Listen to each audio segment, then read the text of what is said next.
Hello, this is Dr. Gardner. We're going to be looking at the third part of our stoichiometry example calculations today. We're going to be focusing on problems that involve different quantities of reactants that you're mixing together, and where one of those two reactants will run out first, and that will be called our limiting reagent or reactant. And then we'll use those types of calculations to predict how much product will form, which will be what we call a theoretical yield. And then we will relate that to the actual yields of our experiments, and then from that calculate a percent yield. So that's what we're focusing on today.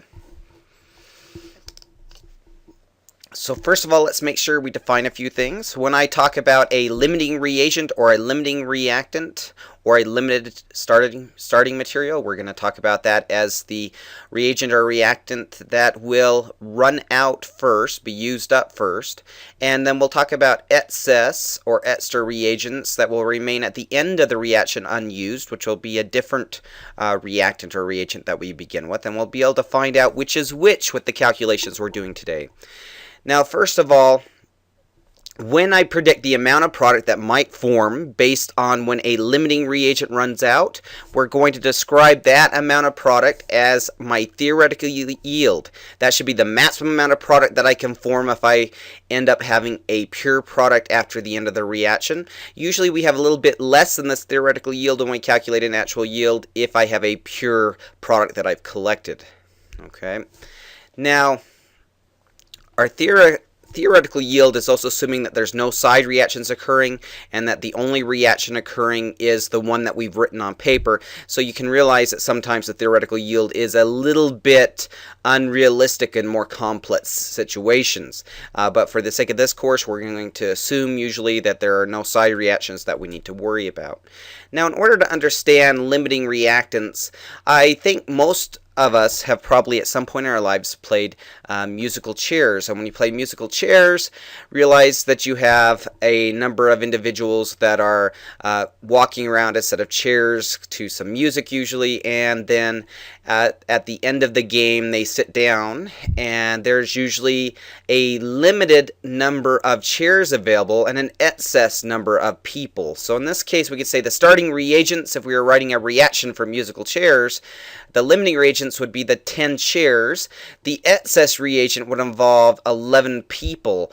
And so we could see that my theoretical yield of how many seated people in this musical chairs game that I could have would end up with one person per chair, so there's a 1-to-1 stoichiometric ratio. Realize my chemical reactions won't always be 1-to-1 for the stoichiometric ratio.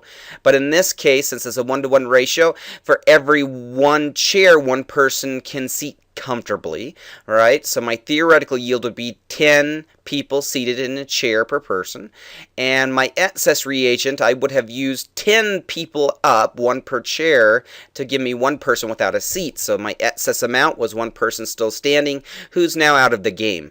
And then usually as we continue to play the game, we remove chairs and we end up having the limiting reagent as a smaller and smaller quantity, and we have excess people that end up being taken out of the game. So that's kind of what we're looking at here with limiting reagents.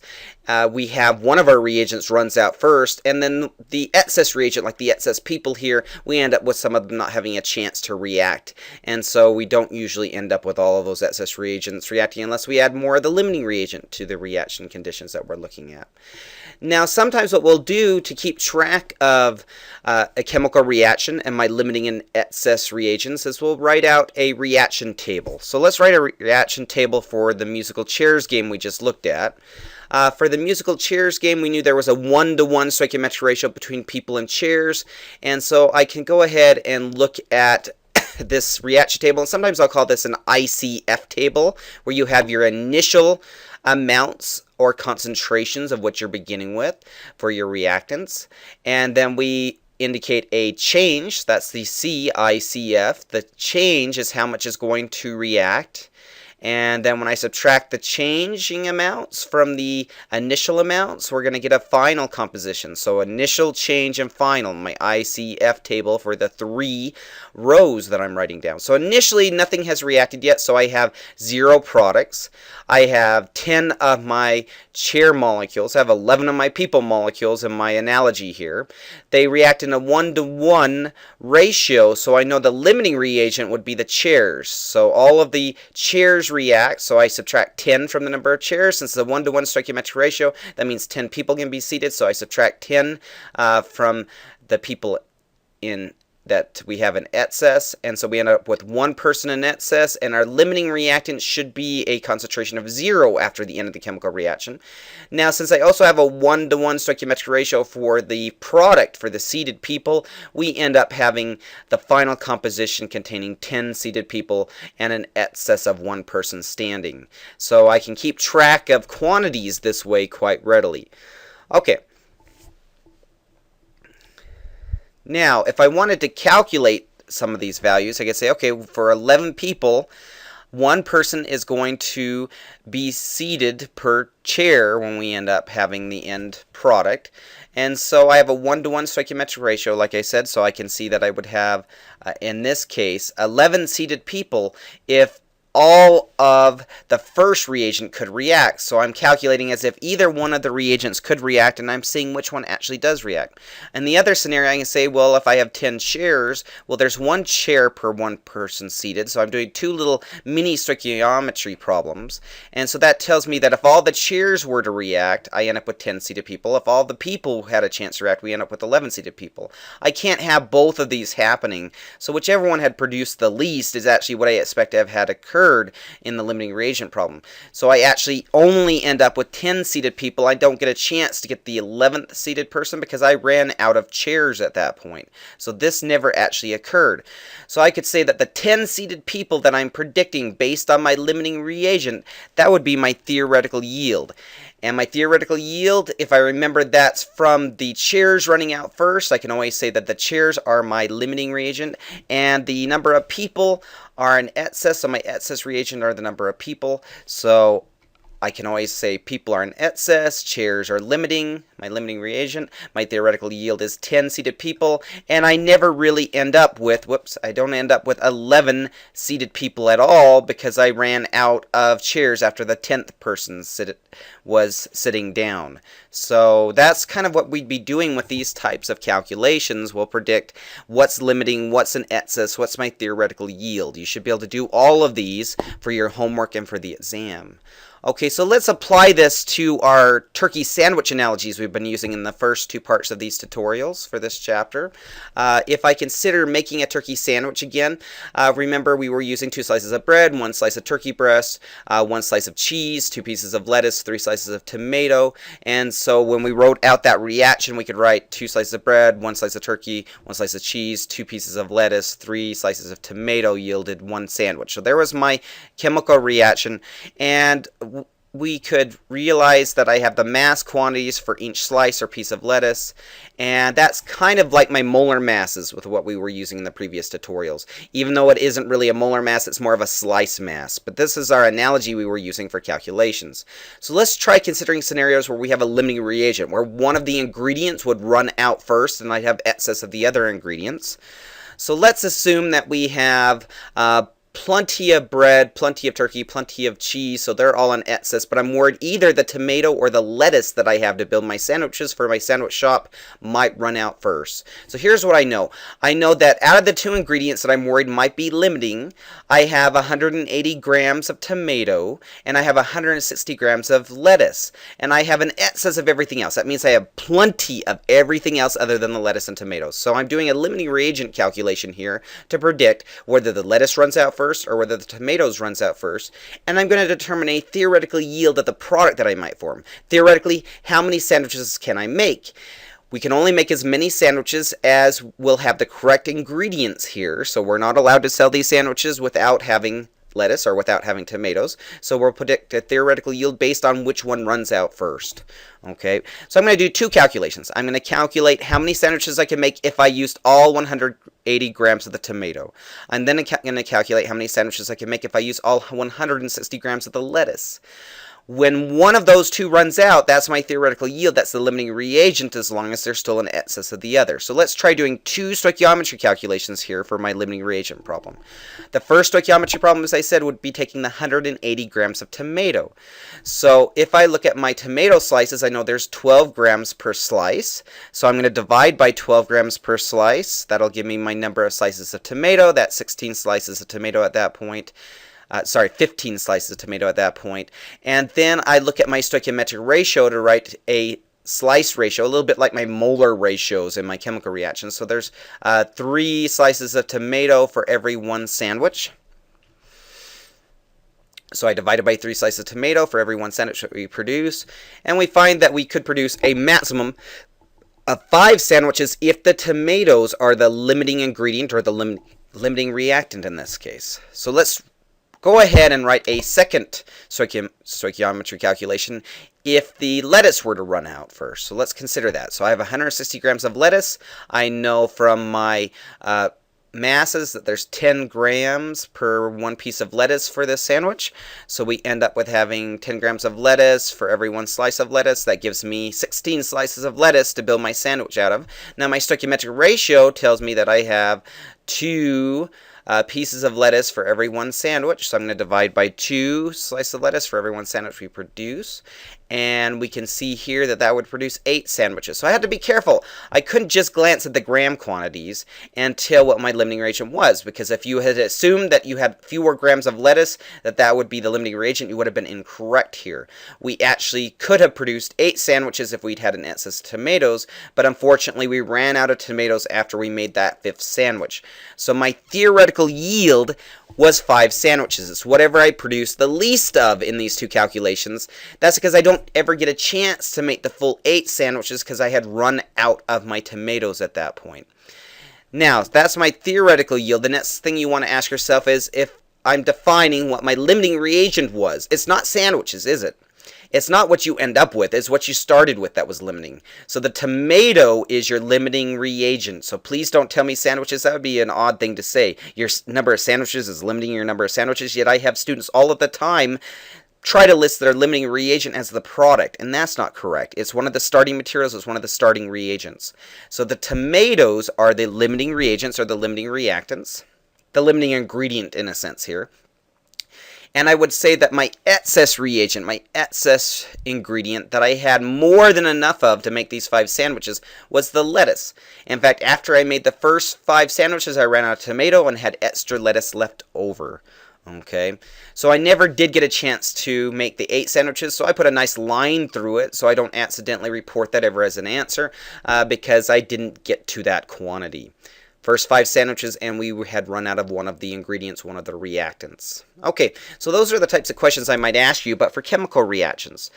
So let's try some similar calculations. Let's consider that I'm told that I have a theoretical yield from the previous calculation of 5 sandwiches. Okay, so I'd calculated that on the previous slide. Now, let's imagine that you actually dropped one of the sandwiches on the floor, and it's your company policy that you cannot feed sandwiches that have been dropped on the floor to your customers because of the hygiene issues. So you have to throw that one out. So I actually ended up with fewer sandwiches when I prepared these. So I calculated 5 sandwiches I can make, but the actual yield was 4 sandwiches. So that's how I would define that. What I actually collect in the lab when I run the chemical reaction would be the actual yield. What I calculate before I run the reaction potentially is my theoretical yield based on the limiting reagent. Now I can calculate a percent yield. A percent yield is going to be my actual yield divided by my theoretical yield times 100, and that'll give me a percent yield. Okay, so in this case I have 4 sandwiches that I actually produced, that I actually collected at the end of this process. I theoretically, based on my limiting ingredient, could have made 5 sandwiches if everything had gone perfectly well without anything being lost. And if I multiply by 100, that tells me I have an 80% yield of my sandwiches. So my yield is 80% for this reaction, for this sandwich building exercise.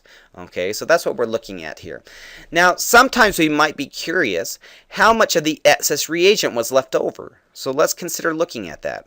If I want to know how many grams of excess lettuce I have, well, I can do another calculation. We can go ahead and say, well, I had 180 grams of tomato. Let's do a stoichiometry problem where we relate to the amount of lettuce that we would have had left over. And so I realized that I need to convert from grams of tomato to slices of tomato to use my stoichiometric coefficients. And so I look up my mass per slice of tomato. There's 12 grams per slice of tomato, so I'm dividing by 12 grams of tomato for every one slice of tomato.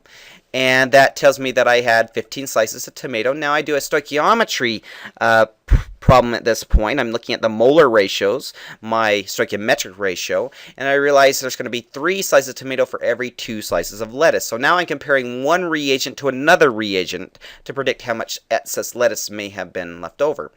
So 3 slices of tomato are used for every 2 slices of lettuce. So now my slices of tomato will cancel, and I end up with slices of lettuce. I have 10 slices of lettuce that would have been used.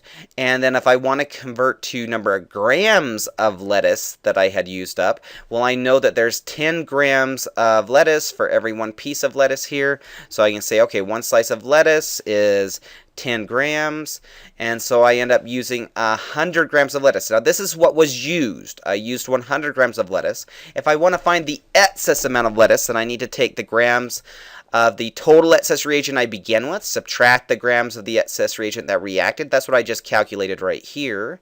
Okay, that'll be the grams of excess reagent that was unused. So in this case, I had begun with 160 grams. We were told this in the original question up here.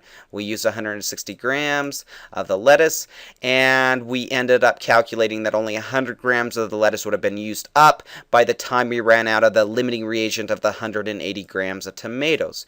So we found out that we have an excess of 60 grams of lettuce that were not used. So we say 60 grams of lettuce is an excess, or that we have of extra of that reagent.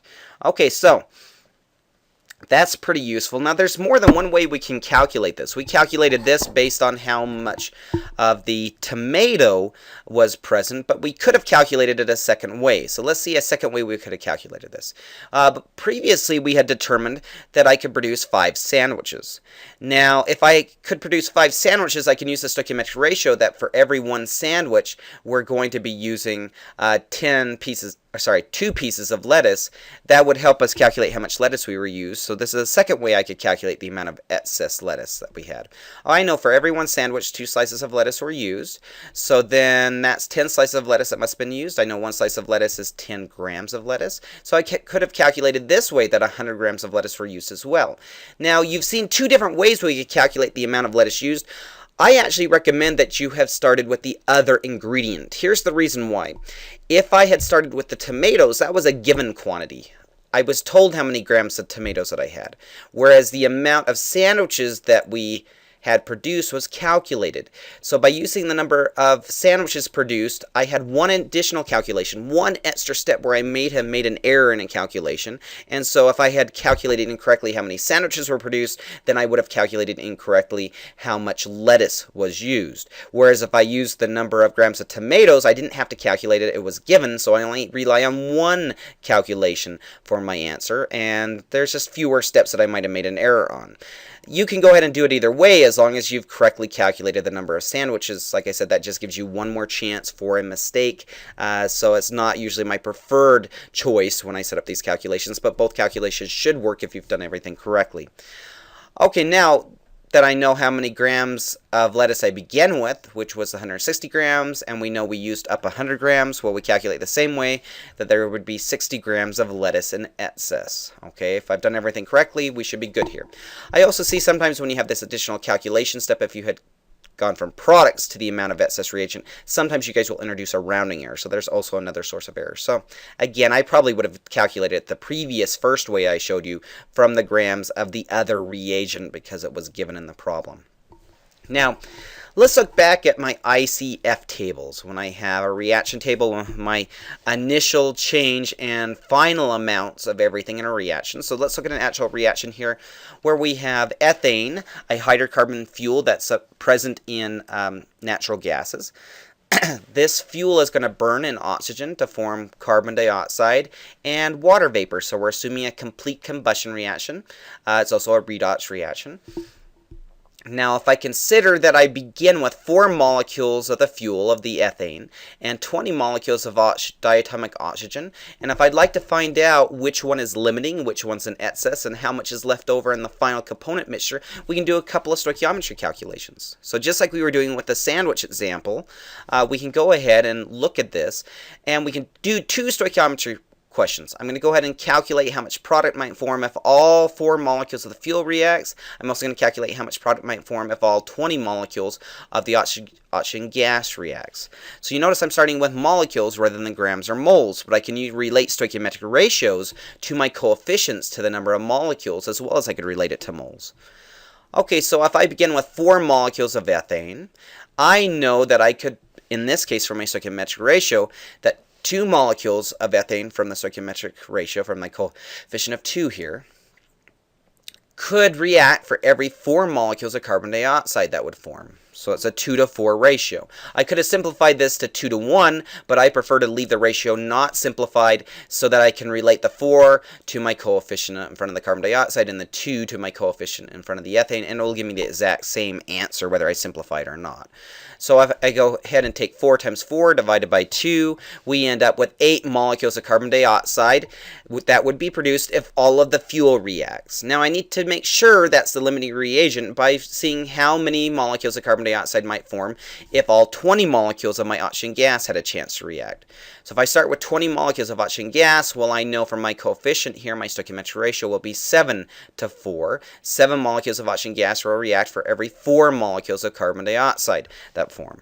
So I have a 7 to 4 ratio, and then that would produce 11.43 molecules of carbon dioxide. I obviously can't form a fraction of a molecule, so I rounded to 11. So it would be 11 if all of the oxygen gas has reacted. I'm not going to put in the 0.43 because I can't have 0.4 molecules. I have to round to the nearest whole number when I'm dealing with molecule amounts. Okay, so now I don't really get a chance to make those 11 molecules because once I formed the first 8 molecules, I ran out of fuel. Okay, so I can realize here that my theoretical yield is 8 molecules of carbon dioxide. Now, if I ask you what is the limiting reagent based on this theoretical yield, well, the limiting reagent was what I began with that I ran out of first, so that's going to be the ethane, the fuel, the C2H6. So I ran out of C2H6, that's my limiting reagent. My excess reagent is what I had extra of that didn't get a chance to react, so I never get to make the 11 molecules of carbon dioxide because the limiting reagent ran out, and I have an excess amount of oxygen gas and a limiting amount of the fuel C2H6 in this reaction. So if I were to go ahead and fill out this table so far, we could see that we ended up with all 4 molecules of the fuel reacting. And so I end up with having, if I subtract that from the number of molecules I begin with, I end up with 0 molecules of the fuel after the chemical reaction has occurred. Okay, and I've calculated based on my theoretical yield that I could produce 8 molecules of carbon dioxide. Okay, and I never get a chance to make the 11 molecules of carbon dioxide because I ran out of fuel before I could get there. Now, we haven't calculated yet how much of the oxygen gas was used up. We know some of it is in excess, so that's what we're going to determine next. And we haven't calculated how much of the other product was formed next, but we could definitely do that. Okay. Okay, so let's go ahead and calculate the next step. Let's find out how much of the oxygen gas was used. So I begin with 4 molecules of the fuel of the ethane, and we know for every 2 molecules of the ethane, we end up with 7 molecules of the oxygen gas reacting. So I have 2 to... Oops, I decided actually to calculate the amount of the other product of water. Now, we're going to prove to you here that the fuel is still the limiting reagent for the other product. Okay, so 2 molecules of ethane are reacting for every 6 molecules of water as a product that's forming, so we'd end up forming 12 molecules of water if the fuel runs out first. Let's just confirm that's still true. I'm going to tell you the limiting reagent is the limiting reagent for all the products, but let's show you this. So if I still had the 20 molecules of oxygen, if it all had a chance to react, we know for every 7 molecules of oxygen that reacts, we get 6 molecules of water. So I get a 7-to-6 ratio here. And that, if that all reacted, I'd end up with about 17 molecules of water. I rounded the nearest whole number because I can't have a fraction of a molecule and still be that same water molecule. And so I can see I still have a limiting reagent from the fuel, which is what we expected. So I can form a theoretical yield of 12 molecules of water. My limiting reagent was the fuel, C2H6, just as it was before, so that wasn't surprising. And we can see that we don't get a chance to make all of the 17 molecules of water from the excess reagent. So there's some of the oxygen gas that's in excess, while the limiting reagent's the fuel that we begin with. So I didn't get a chance to make that 17 molecules of water, so I put a line through it so I don't accidentally report it as an answer. Okay, so with that information, I can go ahead and fill in my table. I can say, well, now there's 12 molecules of water that can be produced that I calculated based on my theoretical yield here. Okay, so now I have the theoretical yield for both of my products. The only thing that I'm missing now is how much of my limiting reagent was used. Okay, so to find out how much of my limiting reagent was used, what I'm going to do is realize that 4 molecules of my fuel was reacting, and I have a ratio of 2-to-7 for the stoichiometric ratio here. So I have 2 molecules of the ethane, the fuel, that's reacting for every 7 molecules of oxygen gas that is reacting. And so I can calculate here that I would have 14 molecules of oxygen gas that would have been consumed once the fuel had been used up.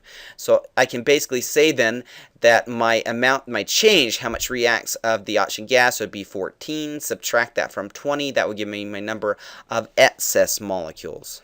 Okay. So 14 were used. I end up with 6 excess oxygen molecules. So that's merely what you'd have to do in this case to keep track of an ICF table, a reaction table, when I need to fill in the amounts of my final mixture. So you'll want to practice that because I almost definitely will put something like that on the exam, if not more than one of these calculations. So make sure you practice these. I've warned you, so be ready for them. Okay, now let's try doing some more theoretical yield problems. Sometimes we won't have an ICF table set up, so I might be given a story problem. If I react 25 grams of methanol with 35 grams of oxygen, and I want to know how many grams of carbon dioxide formed, well, immediately I know this is a limiting reagent problem because I'm given quantities of 2 different reactants. In fact, that's often a clue that you have a limiting reagent problem. If you're given quantities of 2 or more reactants, one of them may likely run out first. So that one of them will likely be a limiting reagent. So you should say to yourself, oh, one of these reagents may be used first, and the other one may be in excess. So this is a limiting reagent problem, even if we don't specifically state limiting reagent in the story problem. So look for quantities of reactants, that you have multiple quantities of reactants that you're looking at.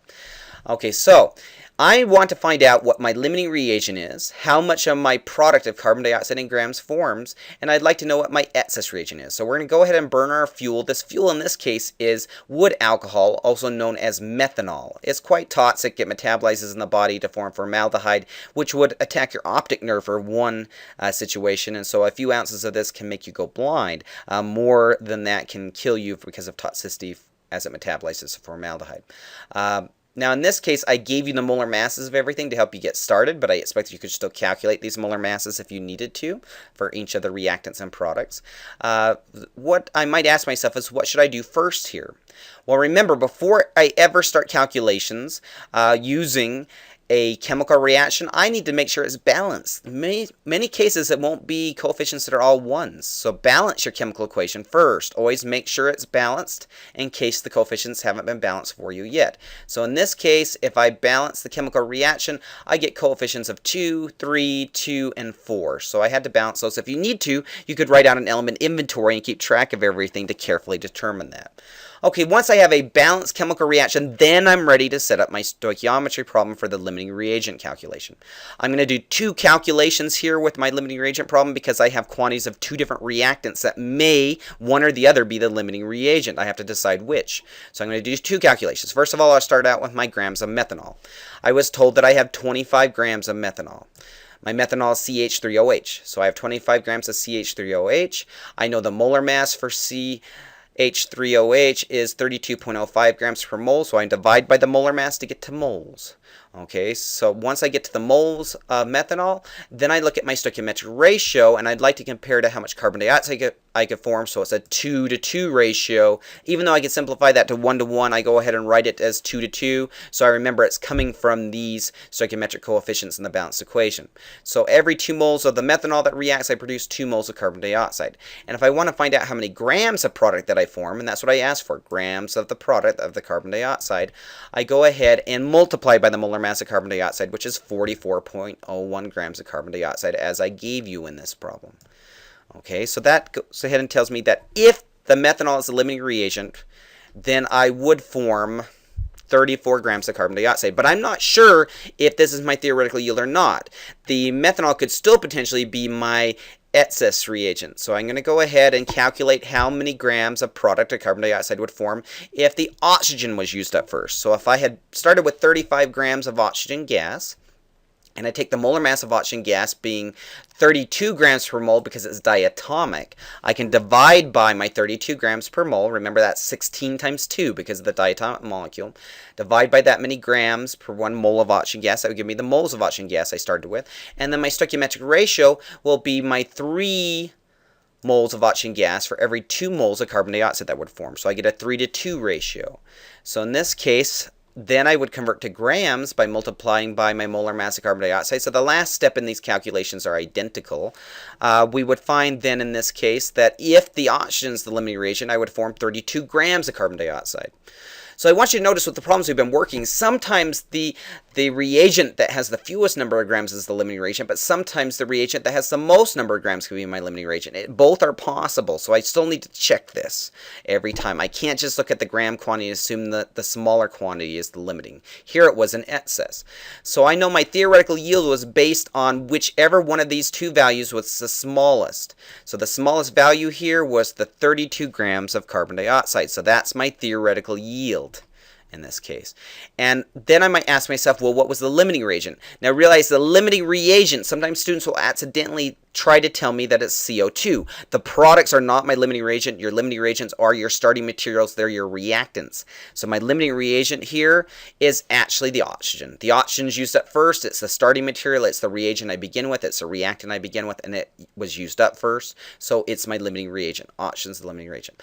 My excess reagent in this case was the methanol. I didn't use it all. If I wanted to calculate how much methanol was in excess, I could go ahead and compare 35 grams of oxygen gas to how many grams of methanol would have reacted, just like we were doing with respect to our previous example calculations with the lettuce and tomatoes in the limiting reagent sandwich scenario. Okay, we'll come back and do one with excess reagents in a little bit. Okay, now in the previous problem we calculated how much carbon dioxide was formed theoretically.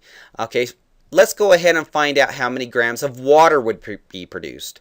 Now, I'm going to go ahead and calculate this for both the methanol and the oxygen, but I should realize the limiting reagent in the last case where I ran out of oxygen first should still be the limiting reagent in this case. It shouldn't change. I started with the same quantities of reactants in this case, and the limiting reagent should be the limiting reagent for all products. But I'm going to go ahead and prove it to you by calculating it for both of these.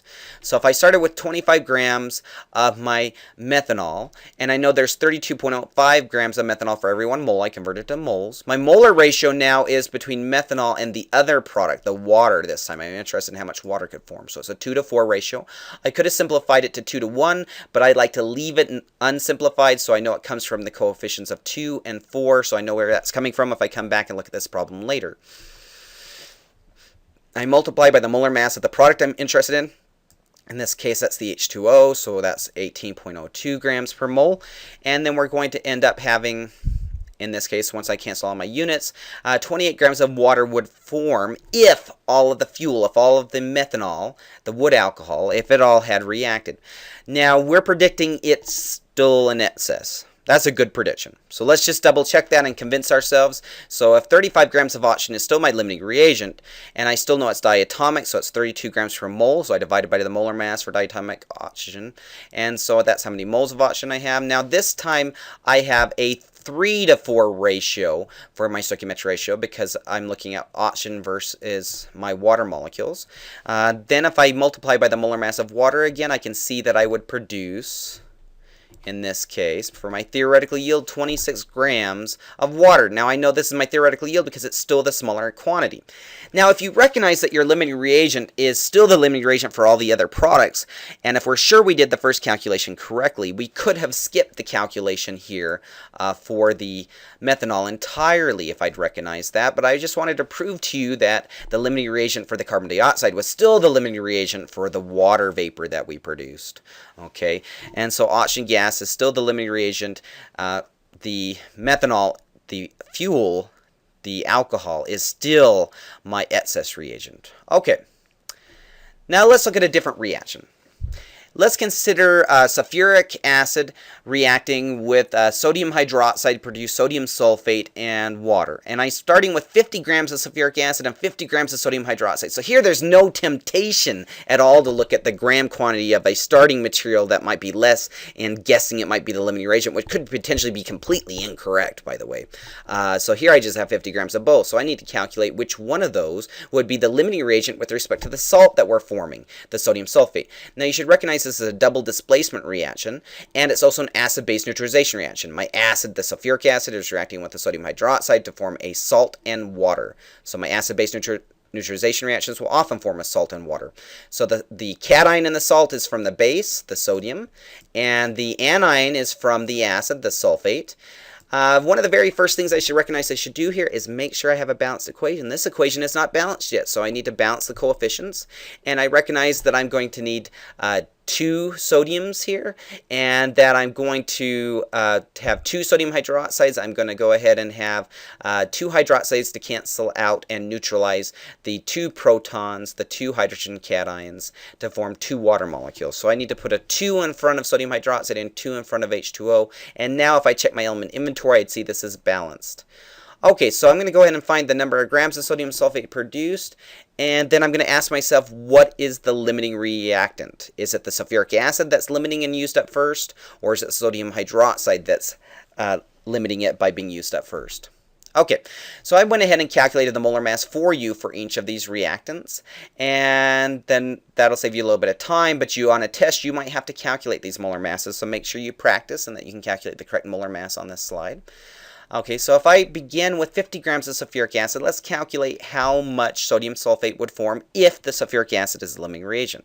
So I divide by the molar mass of sulfuric acid of 98 grams of sulfuric acid for every 1 mole.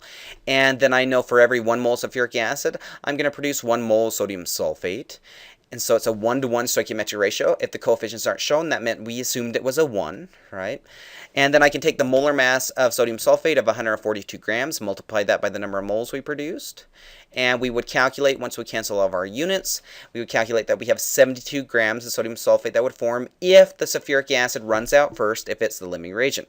Now there's potentially, it could still be the excess reagent. We may not get to that 72 grams of sodium sulfate, so let's go ahead and check this out. Let's calculate how many sodium sulfate would form if all the sodium hydroxide were to react. So if I have 50 grams of sodium hydroxide, I divide by its molar mass of 40 grams per mole. And then the stoichiometric ratio to compare that to sodium sulfate is 2-to-1. So for every 2 moles of sodium hydroxide, and I divide by sodium hydroxide to cancel my units here, right? That'll remind me which one to divide by. And for every 2 moles of sodium hydroxide that reacts, I produce 1 mole of the product of sodium sulfate for my molar ratio, my stoichiometric ratio. And then I multiply by the molar mass again of sodium sulfate. So the last step is identical here when I'm comparing to sodium sulfate. And that tells me that I would form 89 grams of sodium sulfate if all the sodium hydroxide reacted. So these both can't be true. I can't form 72 grams of the product and 89 grams of the product. I only form the one that's the smallest. So I only form the 72 grams of sodium sulfate because at that point I ran out of the acid and I don't get a chance for any more base to react. I have an excess amount of the base that has no acid to neutralize with at that point, and then I end up with not having that extra amount of sodium sulfate form. So I might ask myself, what's limiting? Remember, it's not the product, it's the starting material that ran out first, so I'm going to draw an arrow back to remind myself that the sulfuric acid ran out first. That's my limiting reagent. The excess reagent was sodium sulfate, or sodium hydroxide was an excess, and I don't end up forming 89 grams of sodium sulfate at all, because I didn't end up forming any more after the first 72 grams were formed. So I cross this out because I'm not going to use the 89 at all. So this is my theoretical yield here. My theoretical yield, I'm going to write Ty for theoretical yield. This is 72 grams of sodium sulfate. Okay. Now let's ask ourselves this question. In that same reaction, what if I want to know how many grams my limiting reactant are left at the end of the reaction? Okay. If I wanted to do that, that's kind of a trick question, because the number of grams of my limiting reactant are 0, because I ended up with all of my sulfuric acid being consumed completely. So if somebody asks you how many grams of limiting reagents are left at the end of a reaction, you say, well, the limiting reagent should have been used up entirely. It's the excess reagent you have some left over of. So that was a kind of a trick question there. It should have been 0. Okay. Now let's consider we want to calculate percent yields for a reaction. Now remember, my percent yield is going to be what I actually collected in lab divided by what I theoretically could have produced based on the limiting reagent calculation times 100. So if I actually collected 68 grams of sodium sulfate in the previous reaction and I want to know what my percent yield is, well then I take the 68 grams that I actually collected, that I actually produced, that I made in the experiment and when I ran it in the lab, okay, if I divide that by what I calculated previously, my theoretical yield based on the limiting reagent calculation of 72 grams, and multiply by 100, that tells me I'd have a 94% yield. Okay, now I want you to think about this. Could I have higher than 100% yield ever in the laboratory? Well, if I have pure product of just sodium sulfate without anything else mixed into it, there's no way I could have more than 100% yield, assuming that I had correctly balanced my equation and done the calculations correctly and determined the theoretical yield correctly. But you can sometimes in the laboratory calculate higher than 100%. It's not because you have a pure product. It occurs when you have a mixture. So when you have an impure mixture, you can have extra mass added from impurities. It could be some of the excess reagent in some cases left over mixed with the product. It could be water left over or solvent left over if you didn't dry your product completely. So if you have a mixture, an impure substance at the end, sometimes your masses are higher than would be calculated for 100%, but that tells you immediately something's wrong. I have some impurities in my product, or I made a calculational error. So if I truly have a pure product at the end, it can't be higher than 100%, but many times we have impure products. So that's what I expect that you would notice if you have a reaction that's higher than 100% yield in the lab. Okay. Now, we go ahead and run this reaction again. So we ran this reaction again, or maybe one of our classmates ran this reaction, and they collected 35 grams of sodium sulfate, and we want to calculate their percent yield. So I take their percent yield, and I calculate it by taking the actual yield of 35 grams they collected, divided by the theoretical yield of 72 grams, and multiply by 100. That gives me 49% as my percent yield in this case.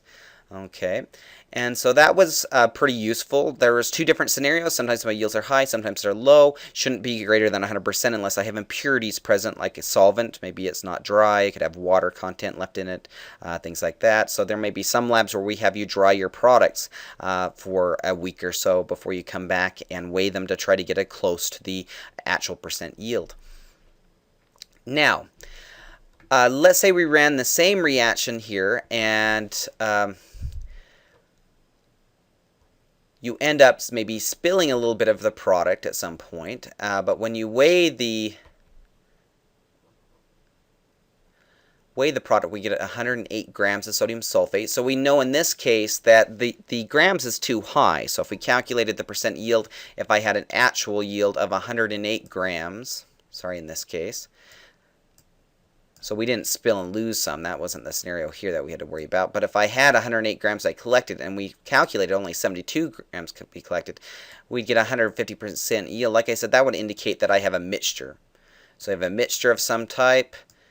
Okay, so we have impurities. Simplest case scenario, if you ran this in a water-based set of solutions, which is usually what we have, sulfuric acid and sodium hydroxide in, we expect that there's probably water content. So maybe you didn't dry this sodium sulfate enough, and you probably have some water content still mixed in there and need to dry it somewhere. So you should try to dry it a little bit more and see if the mass is dropping until it stops decreasing in mass, and then use that as your final mass. So yes, percent yields greater than 100 possible, but indicates something is wrong, right? It's an impurity that you have present usually, or a calculational error. Okay. Now, so far we calculated the grams of sodium sulfate that would be produced, and we calculated the limiting reagent. The next thing we want to maybe ask ourselves is, just to remind you, our limiting reagent was the sulfuric acid, and we had produced a theoretical yield of 72 grams of sodium sulfate.